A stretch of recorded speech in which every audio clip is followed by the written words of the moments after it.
Previously, I was on stage living my worst nightmare. I'd fumbled my words, dropped my note cards, and was completely failing as a host. I looked up at the audience, bracing myself for the judgment I was so sure was coming.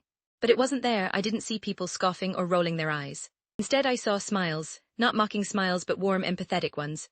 I saw people leaning forward, not in judgment, but in what looked like encouragement. Near the front, a woman gave me a gentle, reassuring nod as if to say, "It's okay, we're with you." In that moment, something inside me shifted. The terror that had been strangling me for hours suddenly loosened its grip.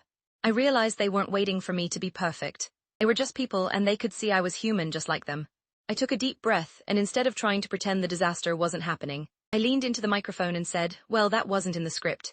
A wave of gentle laughter rolled through the room, and for the first time, it felt like they were laughing with me. I abandoned the scattered note cards. I just started talking, admitting how nervous I was and making little jokes about my own clumsiness. The stiff, formal atmosphere evaporated. Suddenly, we were all just in this room together.